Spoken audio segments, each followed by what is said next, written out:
جب حالات بہت کٹھن ہو گئے مکہ المکرمہ کے اور اللہ کی طرف سے ہجرت کا حکم آنے والا تھا، تو حضرت ابو بکر رضی اللہ تعالی عنہ کو حضور نے کہا کہ اے ابو بکر تیار رہنا، امر الہی کے آتے ہی ہم اس شہر کو چھوڑ دیں گے۔ اور پھر وہ وقت آیا کہ جب کفار نے حضور کے گھر کا محاصرہ کر لیا، آقا کریم علیہ السلام کو معاذ اللہ شہید کرنے کے ارادے سے ارد گرد جمع ہو گئے۔ آقا کریم علیہ السلام نے ہاتھ میں خاک پکڑی اور سورہ یاسین پڑھتے ہوئے ان کی آنکھوں میں جھونکتے ہوئے حضور گزر گئے اور انہیں پتہ بھی نہ چلا، اور وہ مکان کا محاصرہ کیے ساری رات کھڑے رہے۔ صبح بستر سے حضرت علی المرتضیٰ اٹھے، اللہ اکبر، تو آقا کریم علیہ السلام نکل گئے اور حضرت ابو بکر صدیق کے گھر تشریف لے گئے۔ اب دروازے کو دستک دینے لگے تو آواز آئی، حضور میں حاضر ہوں۔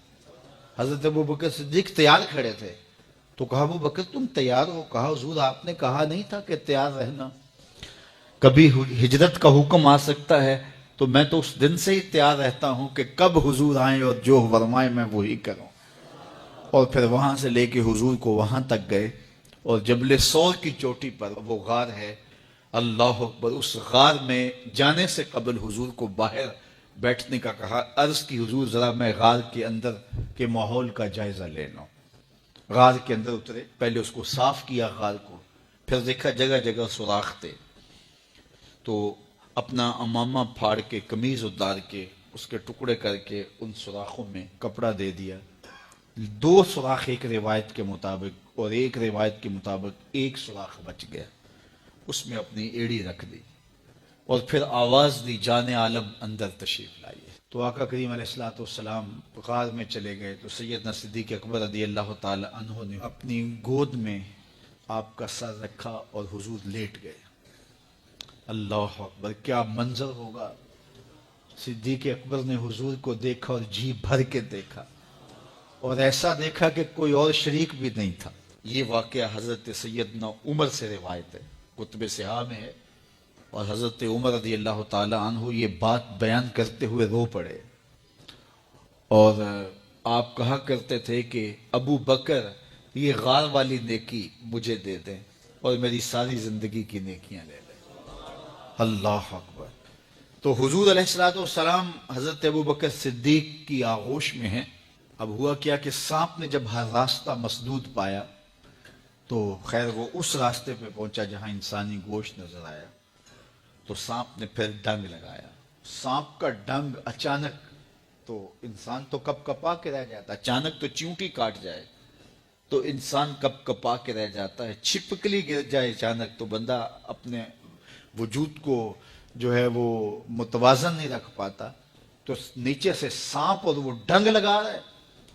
لیکن لفظ سنیے، یہ حضرت عمر کی روایت ہے کہ حضرت سیدنا صدیق اکبر نے اپنی ٹانگ کو جنبش نہیں آنے دی، مخافت ان یتنبہ رسول اللہ، اس ڈر سے کہ کہیں حضور بیدار نہ ہو جائے۔ ساری توجہ ادھر رہی، بے اختیار آنکھوں سے آنسو ڈھلک پڑے، درد کی شدت اتنی تھی، اور آنسو گرے تو حضور کے رخسار پہ۔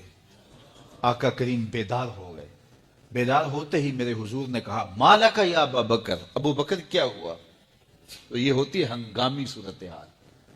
ہنگامی صورتحال میں کسی کو پکاریں یا کسی کو کوئی جواب دیں تو مروجہ آداب کی رعایت کے ساتھ جو لفظ بولے جاتے ہیں وہ ترک کرنے پڑتے ہیں۔ اس مائک میں کرنٹ تھا تو میں قریب ہونے لگا، تو آپ نے مجھے متنبہ کرنا تھا، تو میرے ساتھ آپ بہت پیار کرتے ہیں، بہت محبت کرتے ہیں، تو آپ نے اگر مجھے یہ بتانا ہو کہ اس میں کرنٹ ہے اور اگر آپ نے منہ قریب کر لیا تو آپ کو نقصان پہنچ سکتا ہے، تو میرے نام کے ساتھ 20 القاب لیں گے؟ آپ نہیں لیں گے، آپ جلدی جلدی جو ہے وہ مجھے کہیں گے جناب یہاں کرنٹ ہے، تو میں یہیں سے رک جاؤں گا۔